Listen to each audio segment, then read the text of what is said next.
Hi hello and ನಮಸ್ತೆ. ಇವತ್ತಿನ ವಿಷಯ ರಾಷ್ಟ್ರೀಯ ವರಮಾನದ ವೃತ್ತಾಕಾರದ ಪರಿಚಲನೆ. ಹಿಂದಿನ ವಿಡಿಯೋದಲ್ಲಿ ರಾಷ್ಟ್ರೀಯ ಆದಾಯ ಎಂದರೇನು, ಅದರ ಕೆಲವೊಂದಿಷ್ಟು ಅನನ್ಯತೆಗಳನ್ನು ಡಿಸ್ಕಷನ್ ಮಾಡಿದ್ವಿ. ಇವತ್ತಿನ ವಿಡಿಯೋದಲ್ಲಿ ನಾವು ಏನು ಡಿಸ್ಕಷನ್ ಮಾಡೋಣ ಅಂದ್ರೆ ರಾಷ್ಟ್ರೀಯ ವರಮಾನದ ವೃತ್ತಾಕಾರದ ಪರಿಚಲನೆಯನ್ನ ಡಿಸ್ಕಷನ್ ಮಾಡೋಣ. ಸೊ ಈ ಪ್ರಶ್ನೆ ಬಹಳ ಇಂಪಾರ್ಟೆಂಟ್ ನೋಡ್ರಿ ಎಕ್ಸಾಮಿನೇಷನ್ ದೃಷ್ಟಿಯಿಂದ.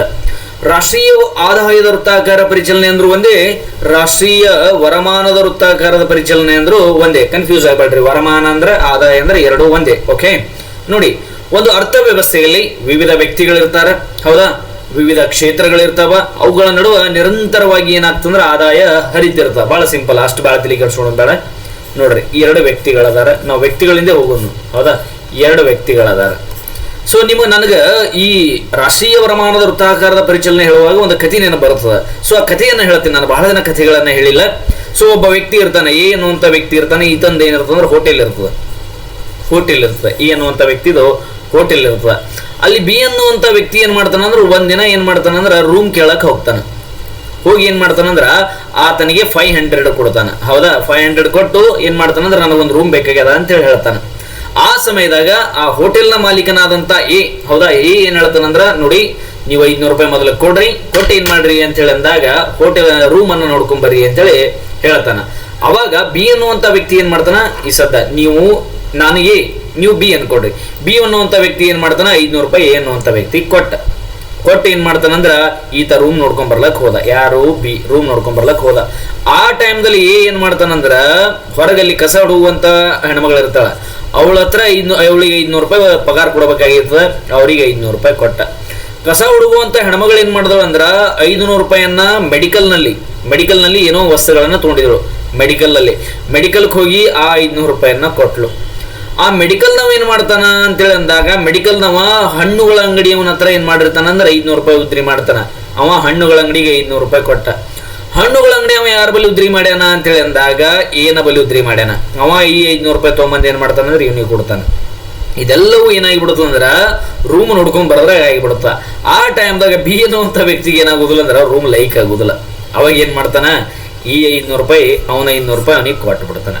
ಹಿಂಗ ಹಣವು ಏನಾಗ್ತಂದ್ರ ನಿಂಬತಕ್ಕಿಂದ ನಮ್ಮ ಬಲ್ಲಿ ನಿಂಬಲ್ಲಿ ಹಿಂಗಾಗ್ತದ. ರೌಂಡ್ ಆಗಿ ಏನಾಗ್ತಿರ್ತದ ಅಂದ್ರೆ ಹೋಗ್ತಿರ್ತವ, ಒಬ್ಬರ ಕಡೆಯಿಂದ ಒಬ್ಬರ ಕಡೆಗೆ ಹೋಗ್ತಿರ್ತದ. ಹಂಗಾಗಿ ಅದನ್ನೇ ನಾವು ಏನ್ ಮಾಡ್ತೀವಿ ಅಂದ್ರೆ ಈ ಪರಿಕಲ್ಪನೆಯಲ್ಲಿ ಅಧ್ಯಯನ ಮಾಡ್ತೀವಿ. ಕಥೆ ತಿಳಿತಪ್ಪ ಅಂದ್ರೆ ಈ ಪೂರಾ ಕಾನ್ಸೆಪ್ಟ್ ತಿಳಿತು. ಈ ಕಥೆ ತಿಳಿಲಿಕ್ಕಪ್ಪ ಅಂದ್ರೆ ಮುಂದೆ ನಾ ಕಾನ್ಸೆಪ್ಟ್ ಹೇಳ್ತೀನಿ. ಈಗ ತಿಳಿದಂತೂ ಕಂಪಲ್ಸರಿ ಕಾನ್ಸೆಪ್ಟ್. ಓಕೆ, ಮುಂದೆ ಹೋಗೋಣ ಅಂತ ನೋಡ್ರಿ. ಒಂದು ಆರ್ಥಿಕತೆಯಲ್ಲಿ ಹಲವಾರು ವ್ಯಕ್ತಿಗಳಿರ್ತಾವ ಅಥವಾ ವಿವಿಧ ವ್ಯಕ್ತಿಗಳು ನಡಿರ್ತಾವ. ವ್ಯಕ್ತಿಗಳ ನಡಬರ್ಕ ರೊಕ್ಕ ಹರಿದಾಡ್ತದ. ಈ ಕಥೆಯಲ್ಲಿ ವ್ಯಕ್ತಿಗಳ ಮಧ್ಯದಲ್ಲಿ ಹರಿದಾಡ್ತು. ನೆಕ್ಸ್ಟ್ ವಲಯಗಳಲ್ಲಿ ಹರಿದಾಡ್ತಾವ ರೊಕ್ಕ. ವಲಯಗಳಲ್ಲಿ ಹರಿದಾಡ್ತಾವ. ವಲಯಗಳು ಅಂತೇಳಿ ಅಂದಾಗ ಕೃಷಿ ವಲಯ, ಕೈಗಾರಿಕಾ ವಲಯ, ಸೇವಾ ವಲಯ. ಒಂದು ವಲಯದಿಂದ ಒಂದು ವಲಯಕ್ಕೆ ಏನಾಗ್ತಂದ್ರ ರೊಕ್ಕ ಹರಿದಾಡ್ತದ. ನೆಕ್ಸ್ಟ್ ಕ್ಷೇತ್ರಗಳ ಮಧ್ಯದಲ್ಲಿ ಹಣ ಹರಿದಾಡ್ತದ. ಕ್ಷೇತ್ರಗಳಲ್ಲಿ ಫಾರ್ ಎಕ್ಸಾಂಪಲ್ ಶಿಕ್ಷಣ ಕ್ಷೇತ್ರದಲ್ಲಿ ರೊಕ್ಕ ಹರಿದಾಡ್ತದ, ಹೌದಾ. ವಿದ್ಯಾರ್ಥಿಗಳಿಂದ ಸಂಸ್ಥೆಗೆ, ಸಂಸ್ಥೆಗಳಿಂದ ವಿದ್ಯಾರ್ಥಿಗಳಿಗೆ ಏನಾಗ್ತದ, ಹಣ ಹರಿದಾಡ್ತದ. ವಿದ್ಯಾರ್ಥಿಗಳು ಶಿಕ್ಷಣ ಸಂಸ್ಥೆಗೆ ಹಣವನ್ನು ಪಾವತಿ ಮಾಡ್ತಾರೆ. ಆ ಹಣವನ್ನ ಶಿಕ್ಷಣ ಸಂಸ್ಥೆಗಳು ಮತ್ತೇನ್ ಮಾಡ್ತಾವ ಅಂದ್ರ ಶಿಕ್ಷಕರಿಗೆ ಪಾವತಿ ಮಾಡ್ತಾವ. ನೆಕ್ಸ್ಟ್ ಆ ಶಿಕ್ಷಕರು ಅವ್ರು ಮತ್ತೊಬ್ಬರಿಗೆ ಪಾವತಿ ಮಾಡ್ತಾರೆ. ಹಿಂಗಾಗಿ ಏನಾಗ್ತದ, ಕ್ಷೇತ್ರಗಳ ನಡಬರ್ಕ ಹಣ ವೃತ್ತಾಕಾರದಲ್ಲಿ ಚಲಿಸ್ತ. ಅದೇ ರೀತಿ ರಾಜಕೀಯ ಕ್ಷೇತ್ರ ಪ್ರೆಸೆಂಟ್ ಎಲೆಕ್ಷನ್ ಬತ್ತಪ್ಪ ಅಂದ್ರ ರಾಜಕೀಯ ಕ್ಷೇತ್ರದ ಹಣ ಎಲ್ಲ ಏನಾಗ್ತಂದ್ರ ಜನಸಾಮಾನ್ಯರ ಬರಿ ಬರ್ತದ. ನೆಕ್ಸ್ಟ್ ಎಲೆಕ್ಷನ್ ಮುಗಿತಂದ್ರ ಜನಸಾಮಾನ್ಯರ ಎಲ್ಲಾ ಹಣ ತೆರಿಗೆ ರೂಪದಲ್ಲಿ ಏನಾಗ್ತದ ರಾಜಕೀಯ ಕಡೆಗೆ ಏನಾಗ್ತಂದ್ರ ಹೋಗ್ತದ. ಹಂಗಾಗಿ ರಾಜಕೀಯ ಕ್ಷೇತ್ರದಲ್ಲಿ ಕೂಡ ವೃತ್ತಾಕಾರದ ಪರಿಚಲನೆ ಇದೆ. ನೆಕ್ಸ್ಟ್ ಫಿಲ್ಮ್ ಕ್ಷೇತ್ರ ಅಂದ್ರ ಇದು ಸ್ಯಾಂಡಲ್ವುಡ್ ಅದೆಲ್ಲ ಬರ್ತಾವಲ್ಲ. ಸೊ ಫಿಲ್ಮ್ ಮಾಡುವವರಲ್ಲಿ ಚಿತ್ರರಂಗದಲ್ಲಿ ಕೂಡ ಏನಾಗ್ತಂದ್ರ ಹಣ ವೃತ್ತಾಕಾರದಲ್ಲಿ ಪರಿಚಲನೆ ಆಗ್ತದ. ನೀವು ಟಿಕೆಟ್ ಕೊಟ್ಟು ಸಿನಿಮಾ ನೋಡ್ತೀರಿ, ರೊಕ್ಕ ಅವ್ರ ಹತ್ರ ಹೋಯ್ತು. ಮತ್ತ ಅದೇ ರೊಕ್ಕ ಏನ್ ಮಾಡ್ತಾರಂದ್ರ ಹಾಕಿ ಅವ್ರು ಸಿನಿಮಾ ಮಾಡ್ತಾರ. ಮತ್ತದ ಏನ್ ಮಾಡ್ತಂದ್ರ ಸಿನಿಮಾ ಮತ್ತ ಮಾರುಕಟ್ಟೆಗೆ ಆ ಹಣ ಏನಾಗ್ತದೆ ಮಾರುಕಟ್ಟೆಗೆ ಬರ್ತದೆ. ಈ ರೀತಿಯಾಗಿ ಏನಾಗ್ತದ, ಹಣ ನಿರಂತರವಾಗಿ ವ್ಯಕ್ತಿಗಳ ಮಧ್ಯದಲ್ಲೇ ಆಗ್ಲಿ, ವಲಯಗಳ ಮಧ್ಯದಲ್ಲೇ ಆಗ್ಲಿ, ಕ್ಷೇತ್ರಗಳ ಮಧ್ಯದಲ್ಲೇ ಆಗ್ಲಿ ನಿರಂತರವಾಗಿ ಚಕ್ರೀಯ ರೀತಿಯಲ್ಲಿ ಪ್ರವೇಶಿಸುತ್ತದೆ. ಹಂಗಾಗಿ ಒಂದು ಅರ್ಥವ್ಯವಸ್ಥೆಯಲ್ಲಿ ರಾಷ್ಟ್ರೀಯ ಆದಾಯವು ಮತ್ತಿಲ್ಲಿ ಇನ್ನೊಂದು ಪಾಯಿಂಟ್ ಹೇಳರು, ವಿವಿಧ ವಲಯಗಳು, ಆರ್ಥಿಕ ಚಟುವಟಿಕೆಗಳು ಮತ್ತು ವಿವಿಧ ವ್ಯಕ್ತಿಗಳ ಮಧ್ಯದಲ್ಲಿ ನಿರಂತರವಾಗಿ ಚಲಿಸ. ಒಂದು ನೆನಪಿಟ್ಕೊಂಡ್ಬಿಡ್ರಿ, ರೊಕ್ಕ ಅನ್ನೋದು ನಿರಂತರವಾಗಿ ಒಬ್ಬರ ಕಡೆಯಿಂದ ಒಬ್ಬರ ಕಡೆಗೆ ಹೋಗ್ತದೆ. ಅದು ವ್ಯಕ್ತಿಗಳ ಕಡೆಗೆ ಹೋಗ್ಬೋದು, ವಲಯಗಳ ಹತ್ರ ಹೋಗ್ಬೋದು. ನೆಕ್ಸ್ಟ್ ಕ್ಷೇತ್ರಗಳ ಹತ್ರ ಹೋಗುವುದು, ಒಟ್ಟ ಒಬ್ಬರಿಂದ ಒಬ್ಬರಿಗೆ ಏನಾಗ್ತಂದ್ರೆ ಹಣ ಹೋಗ್ತದೆ ಎನ್ನುವಂಥದ್ದು ಈ ಪಾಯಿಂಟ್ ನಲ್ಲಿ ನಮಗೆ ತಿಳಿದು ಬರ್ತದೆ. ಓಕೆ, ಮುಂದೆ ಹೋಗೋಣಂತ. ಒಬ್ಬ ವ್ಯಕ್ತಿಯ ಆದಾಯವು ಇನ್ನೊಬ್ಬ ವ್ಯಕ್ತಿಗೆ ವೆಚ್ಚವಾಗಿದೆ. ಹೌದಾ, ಒಬ್ಬ ವ್ಯಕ್ತಿಯ ಆದಾಯವು ಇನ್ನೊಬ್ಬ ವ್ಯಕ್ತಿಗೆ ವೆಚ್ಚವಾಗಿದೆ. ಇಲ್ಲಿ ನಾ ಅದೀನಿ, ಹೌದಾ, ಇಲ್ಲಿ ನಾ ಅದೀನಿ, ಬಾಜುದಾಗ ನೀವು ಅದಿರಿ ಅಂತ ಅನ್ಕೊಡ್ರಿ. ಹೌದಾ, ನೀವು ಜಾಸ್ತಿ ಸಣ್ಣವ್ರು ಅದಿರಿ, ನೀವು ಅನ್ಕೋರಿ. ಅಲ್ಲ, ನಾ ಅದೀನಿ, ಇಲ್ಲಿ ನೀವು ಅದಿರಿ. ಓಕೆ, ಸೊ ನಾನೇನ್ ಮಾಡ್ತೀನಿ ಅಂದ್ರೆ ನಿಮ್ಮ ಕಡೆಯಿಂದ ಫೀಸ್ ತಗೋತೀನಿ. ಹೌದಾ, ಫೀಸ್ ತಗೊಂಡಿದ್ದೀನಿ ನಾನು, ನಿಮ್ಮ ಕಡೆಯಿಂದ ಫೀಸ್ ತಗೊಂಡ್ಯಪ್ಪ ಅಂದ್ರೆ ಇದು ನನಗೇನು 1,000 ಫೀಸ್ ತಗೊಂಡೆ ಅಂದ್ರೆ ಇದು ನನಗೇನ್ರಿ ಆದಾಯ, ನಿಮಗೇನು ವೆಚ್ಚ. ನಿಮಗೇನು ವೆಚ್ಚ. ಹಂಗಾಗಿ ಒಬ್ಬ ವ್ಯಕ್ತಿಯ ಆದಾಯವು ಇನ್ನೊಬ್ಬ ವ್ಯಕ್ತಿಗೆ ವೆಚ್ಚವಾಗಿದೆ. ಒಬ್ಬ ವ್ಯಕ್ತಿಯ ಆದಾಯವು ಇನ್ನೊಬ್ಬ ವ್ಯಕ್ತಿಗೆ ವೆಚ್ಚವಾಗಿದೆ. ಅದೇ ರೀತಿ ಈ ನನಗೆ ಬಂದಂತ ಹಣವನ್ನು ನಾನು ಏನ್ ಮಾಡ್ತೀನಿ ಅಂದ್ರೆ ಹೋಟೆಲ್ಗೆ ಹೋಗಿ ಟಿಫಿನ್ ಮಾಡ್ತೀನಿ. ಟಿಫಿನ್ ಮಾಡಿದ್ರೆ ನಾ ರೊಕ್ಕ ಕೊಡ್ತೀನಿ. ಹೌದಾ, ರೊಕ್ಕ ಕೊಟ್ಟಿನಿ ಅಂದ್ರೆ ಇದು ನನಗೇನು, ಇದು ಕೊಟ್ಟಿದ್ದು ವೆಚ್ಚ, ಇವನಿಗೇನು ಆದಾಯ. ಅದೇ ರೀತಿ ಇನ್ನೊಬ್ಬ ವ್ಯಕ್ತಿಯ ವೆಚ್ಚವು ಮತ್ತೊಬ್ಬ ವ್ಯಕ್ತಿಗೆ ಆದಾಯವಾಗಿರುತ್ತದೆ.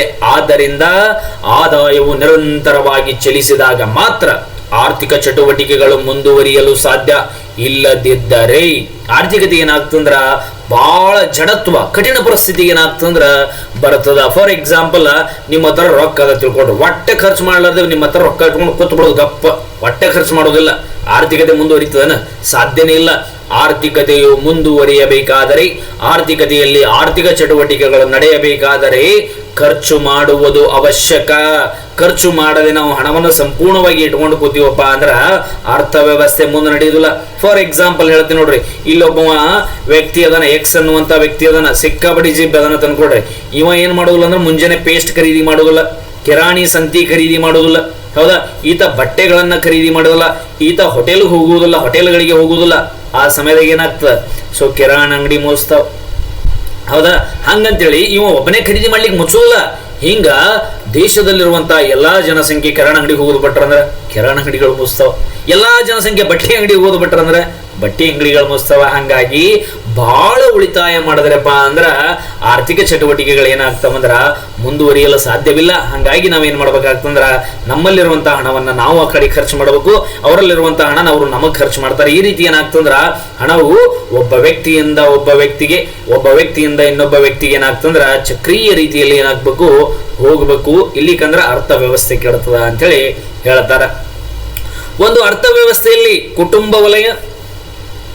ವಲಯ ಅಂತೇಳಿ ನೀವು ಹಿಂದಿನ ಚಾಪ್ಟರ್ ನಲ್ಲಿ ತಿಳ್ಕೊಂಡ್ರಿ. ನೆಕ್ಸ್ಟ್ ಎರಡನೇದು ಉದ್ಯಮ ವಲಯಗಳೆಂಬ 2 ವಲಯಗಳಿರ್ತಾವ. ಒಂದು ಆರ್ಥಿಕತೆಯಲ್ಲಿ ಕುಟುಂಬ ವಲಯ ಮತ್ತು ಉದ್ಯಮ ವಲಯಗಳು ಎನ್ನುವಂತ 2 ವಲಯಗಳಿರ್ತಾವ. ಕುಟುಂಬ ವಲಯ ಏನ್ ಮಾಡ್ತದ ಅಂತೇಳಿ ಅಂದಾಗ, ಕುಟುಂಬ ವಲಯ ಕೆಲಸವನ್ನ ಮಾಡ್ತದ. ಕೆಲಸವನ್ನ ಹೆಂಗ್ ಮಾಡ್ತದಂದ್ರ ಭೂಮಿ ಎಲ್ಲಿಂದ ಬರ್ತದ, ಕುಟುಂಬ ವಲಯದಿಂದ. ಬಂಡವಾಳ ಎಲ್ಲಿಂದ ಬರ್ತದ, ಕುಟುಂಬ ವಲಯದಿಂದ. ಶ್ರಮ ಮತ್ತು ಸಂಘಟನೆ ಇವುಗಳನ್ನ ಏನ್ ಮಾಡ್ತದಂದ್ರ ಕುಟುಂಬ ವಲಯ ಉದ್ಯಮ ವಲಯಕ್ಕೆ ಒದಗಿಸ್ತದ್ರಿ. ಇದು ಬದಲಿ ಉದ್ಯಮ ವಲಯ ಏನ್ ಮಾಡ್ತದಂದ್ರ ಹಣ ಕೊಡ್ತದ. ಅವಾಗ ಏನಾಯ್ತು, ಕುಟುಂಬ ವಲಯದಲ್ಲಿ ರೊಕ್ಕ ಬಂದು, ರೊಕ್ಕ ಕುಟುಂಬ ವಲಯ ತನ್ನ ಬಲೆ ಇಟ್ಕೊಂಡು ಕುಂದಿರ್ತದೇನ?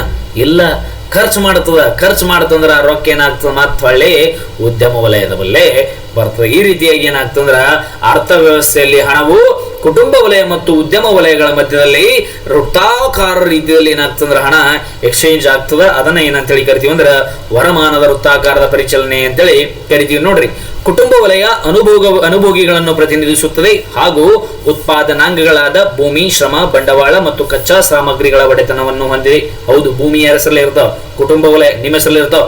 ಶ್ರಮ, ಕೆಲಸ ಮಾಡೋರು ಎಲ್ಲಿಂದ ಬರ್ತಾರ, ಮೇಲಿಂದ ಬೀಳ್ತಾರೇನ? ಇಲ್ಲ, ಕುಟುಂಬ ವಲಯದಿಂದ ಅಂದ್ರೆ ಕುಟುಂಬಗಳಿಂದ ಕೆಲಸ ಮಾಡ್ಲಕ್ ಹೋಗ್ತಾರ. ರೊಕ್ಕ ಹೂಡಿಕೆಯನ್ನ ಯಾರು ಮಾಡ್ತಾರ, ಕುಟುಂಬ ವಲಯದಲ್ಲಿರುವಂತಹ ವ್ಯಕ್ತಿಗಳು. ಕಚ್ಚಾ ಸಾಮಗ್ರಿಗಳನ್ನ ಯಾರು ಒದಗಿಸ್ತಾರ, ಕುಟುಂಬ ವಲಯದಲ್ಲಿರುವಂತಹ ವ್ಯಕ್ತಿಗಳು. ಹಂಗಾಗಿ ನೀವು ಎಲ್ಲಾ ಉತ್ಪಾದನಾಂಗಗಳನ್ನ ಯಾರು ಒದಗಿಸ್ತೀರಿ, ಕುಟುಂಬ ವಲಯ. ನೀವು ಕುಟುಂಬ ವಲಯ ಅನ್ಕೊಡ್ರಿ, ಹಿಂಗ್ ಮಾತಾಡ್ಕೊತ ಈ ಸದ್ದ ನಾನು ಯಾರು ಉದ್ಯಮ ವಲಯ. 2 ವಲಯಗಳದಾವ, ನೀವು ಕುಟುಂಬ ವಲಯ ಅನ್ಕೊಂಡು ಕಲೀರಿ, ನಾವು ಉದ್ಯಮ ವಲಯ ಅನ್ಕೊಂಡು ಹೇಳ್ತೀನಿ. ನೆಕ್ಸ್ಟ್ ಎರಡನೇ ನನ್ನ ಪಾಯಿಂಟ್ ಬಂತು ನೋಡ್ರಿ. ಈಗ ಅಂದರೆ ಉದ್ಯಮ ವಲಯ ಕುಟುಂಬ ವಲಯದಿಂದ ಉತ್ಪಾದನಾಂಗಗಳನ್ನು ಖರೀದಿಸಿ ಉತ್ಪಾದನಾಂಗಗಳಿಗೆ ಪಾವತಿಯನ್ನು ಮಾಡುತ್ತದೆ. ನೀವು ನನಗೆ ಭೂಮಿ ಕೊಟ್ರಿ, ನೀವು ನನಗೆ ಶ್ರಮ ಕೊಟ್ರಿ, ನೀವು ನನಗೆ ಬಂಡವಾಳ ಕೊಟ್ರಿ, ಕಚ್ಚಾ ಸಾಮಗ್ರಿಗಳು ಕೊಟ್ರಿ. ನೀವು ಯಾರು, ಕುಟುಂಬ ವಲಯ. ನಾನು ಯಾರು, ಉದ್ಯಮ ವಲಯ. ಇಷ್ಟೆಲ್ಲಾ ಕೊಟ್ಟಂತ ನೀವು ಸುಮ್ಮ ಕೊಡ್ತೀರೇನು? ಇಲ್ಲ, ಅವುಗಳಿಗೆ ಪ್ರತಿಯಾಗಿ ನೀವೇನ್ ತೋತೀರಿ ಅಂದ್ರ ಹಣವನ್ನ ತೋತಿರಿ. ಭೂಮಿಗೆ ಪ್ರತಿಫಲವಾಗಿ ಗೇಣಿಯನ್ನ ತೋತಿರಿ, ಶ್ರಮಕ್ಕೆ ಪ್ರತಿಫಲವಾಗಿ ಕೂಲಿಯನ್ನ ತೋತಿರಿ, ಬಂಡವಾಳಕ್ಕೆ ಪ್ರತಿಫಲವಾಗಿ ಬಡ್ಡಿಯನ್ನ ತೋತಿರಿ, ಸಂಘಟನೆ ಪ್ರತಿಫಲವಾಗಿ ಲಾಭವನ್ನ ತಗೋತೀರಿ. ಹಾಗಾಗಿ ನೀವು ಯಾವುದನ್ನು ಪುಕ್ಸಟ್ಟೆ ಕೊಡುವುದಿಲ್ಲ. ನೆಕ್ಸ್ಟ್ ಮುಂದ ಕುಟುಂಬ ವಲಯದ ತನ್ನ ಎಲ್ಲಾ ಒಡೆತನದ ಉತ್ಪಾದನಾಂಗಗಳನ್ನು ಮಾರಾಟ ಮಾಡಿ, ನಿಮ್ಮಲ್ಲಿರುವಂತಹ ಉತ್ಪಾದನಾಂಗಗಳ ಮಾರಾಟ ಮಾಡಿ ನೀವು ಹಣ ಗಳಿಸ್ತೀರಿ. ಹೌದಾ, ನೀವು ಉತ್ಪಾದನಾಂಗಗಳನ್ನು ಮಾರಾಟ ಮಾಡಿ ನೀವು ಹಣ ಗಳಿಸ್ತೀರಿ. ಇಲ್ಲಿ ಯಾವುದೇ ಉಳಿತಾಯ ಇರುವುದಿಲ್ಲ.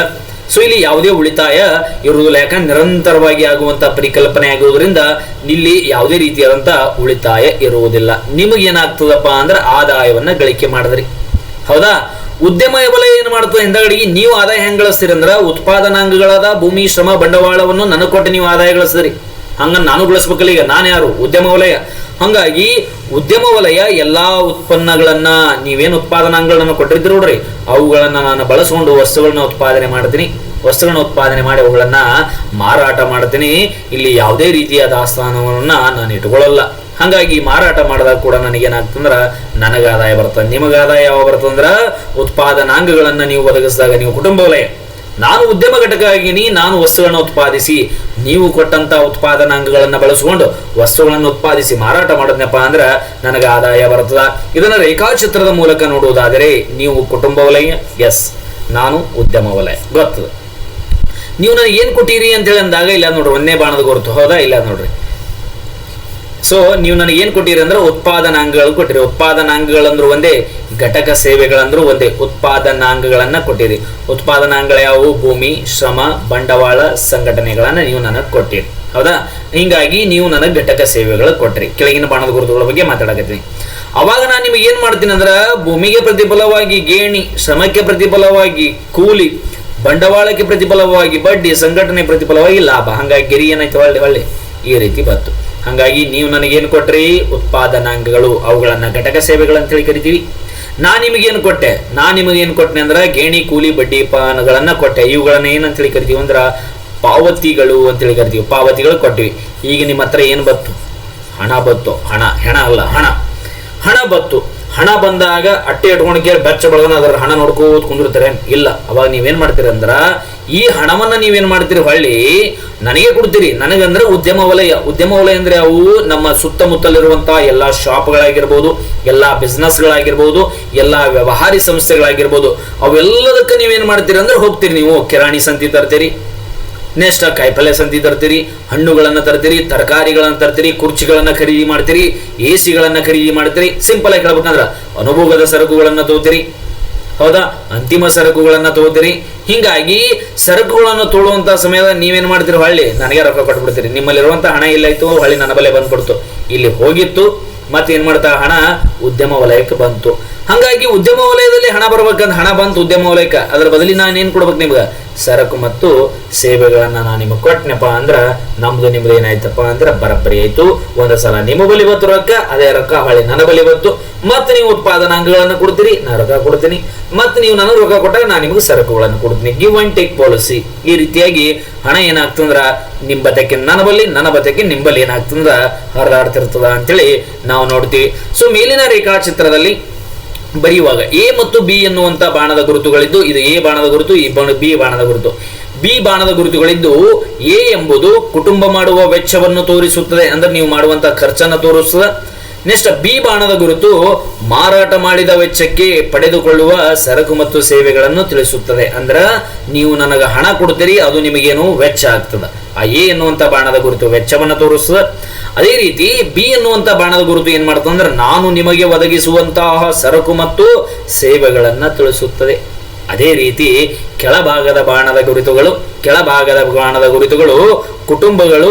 ಕೆಳಭಾಗದ ಬಾಣದ ಗುರುತುಗಳು ಏನ್ ಮಾಡ್ತಾವಂದ್ರ ಕುಟುಂಬಗಳು ಏನ್ ಮಾಡ್ತಾವಂದ್ರ ಉದ್ಯಮಕ್ಕೆ ಘಟಕ ಸೇವೆಗಳನ್ನು ಒದಗಿಸುತ್ತವೆ.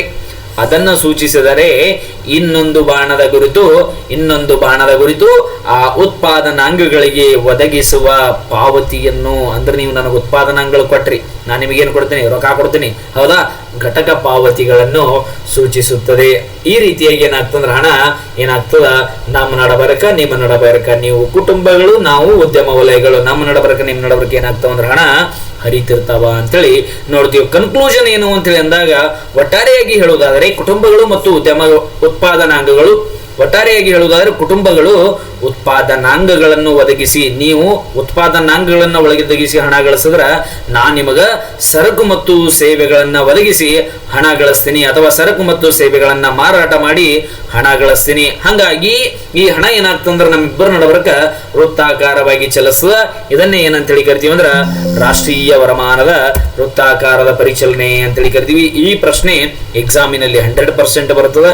ಸೊ ಇದನ್ನ ನೀವು ಪ್ರಾಕ್ಟೀಸ್ ಮಾಡ್ರಿ, ಬರೀರಿ, ಇದರ ಬಗ್ಗೆ ನೀವು ಸಂಪೂರ್ಣವಾಗಿ ತಿಳ್ಕೊಡ್ರಿ ಅಂತೇಳಿ ಹೇಳ್ತಾ ಮುಂದಿನ ವಿಡಿಯೋದಲ್ಲಿ ಮತ್ತೆ ಸಿಗೋಣ ಅಂತೇಳಿ ಹೇಳ್ತಾ ಈ ವಿಡಿಯೋವನ್ನ ಇಲ್ಲಿಗೆ ಮುಗಿಸ್ತಾ ಇದ್ದೀನಿ. Thank you so much. Jai Hind.